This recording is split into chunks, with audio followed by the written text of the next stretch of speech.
Napoleon's addresses the Egyptian campaign. Letter to the Directory. Headquarters Cairo, 6th Thermidor, Year 4, 24th of July 1798. Citizen Directors. On the morning of the 2nd Thermidor we caught sight of the pyramids. On the evening of the 2nd we were within 6 leagues of Cairo, and I learned that 23 beys with all their forces were entrenched at Embbeh, and that their entrenchments were armed by more than 60 pieces of cannon. So began the Battle of the Pyramids. On the 3rd, at dawn, we encountered their vanguard, which we drove from village to village. At 2 o'clock in the afternoon we arrived before their entrenchments and found ourselves in the presence of the enemy. I ordered the divisions of Generals Desaix and Reynier to take up their position on the right between Gyseh and Embbeh, in such a manner as to cut off the enemy's communication with Upper Egypt, which is their natural retreat. The position of the army was the same as at the Battle of Khotyn. No sooner had Murad Bey perceived General Desaix's movements than he resolved to charge them. He dispatched one of his bravest beys with a corps of picked men, who with lightning rapidity charged the 2 divisions. They were allowed to get within 50 feet. Then we greeted them with a shower of balls and grape shot, which left many of their number dead on the battlefield. They dashed into the space formed by the 2 divisions, where they were received by a double fire which completed their defeat.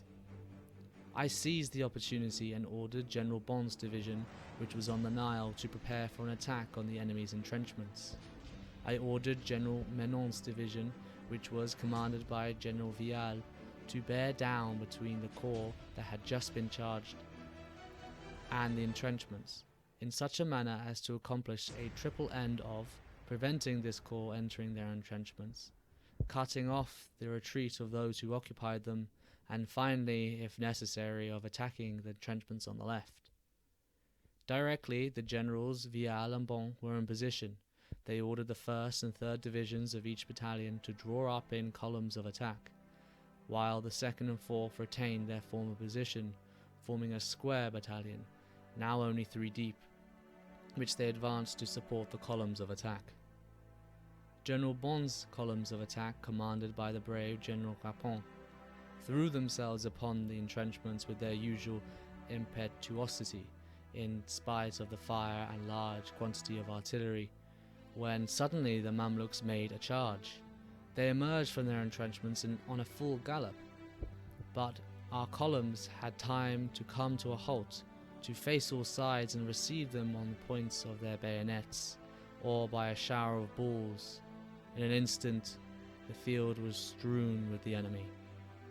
Our troops soon raised their entrenchments.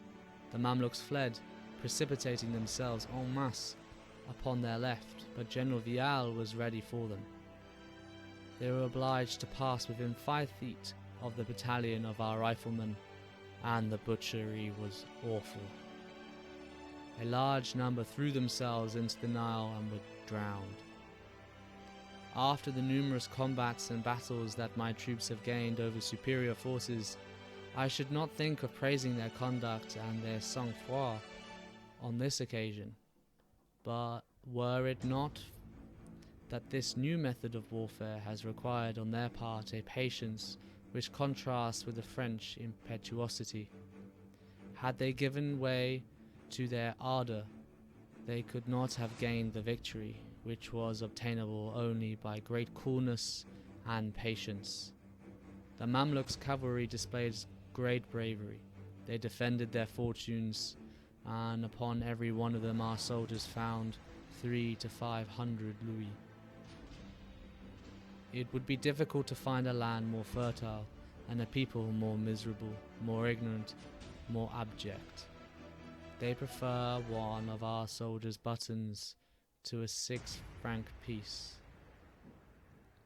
In the villages, they do not even know the sight of a pair of scissors. Their houses are made of little mud.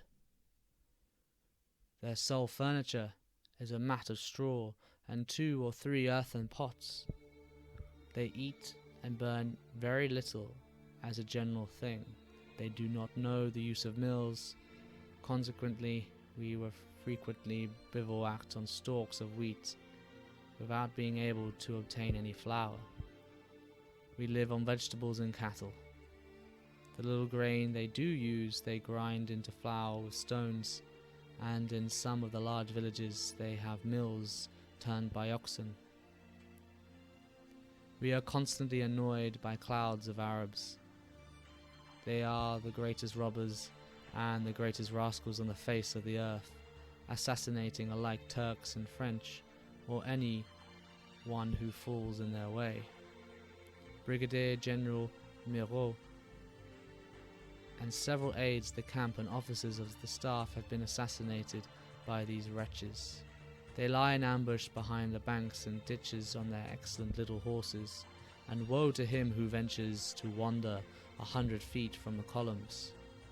By a fatality that I have often observed to follow men whose last hour approaches, General Miraut went alone, in spite of the remonstrances of the main guard, to a little elevation about 200 feet from camp. Behind it were stationed 3 Bedouins, who murdered him. The Republic has met with a real loss. He was one of the gravest generals I have ever known.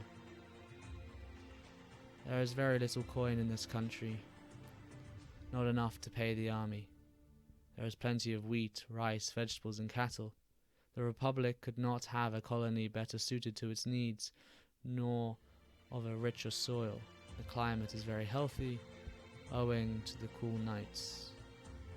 In spite of 15 days' march and all kinds of fatigue, the absolute deprivation of wine, in fact of everything that could alleviate fatigue, we have no one on the sick list. The soldiers have found a great resource in the posqui, a kind of watermelon that is very abundant here.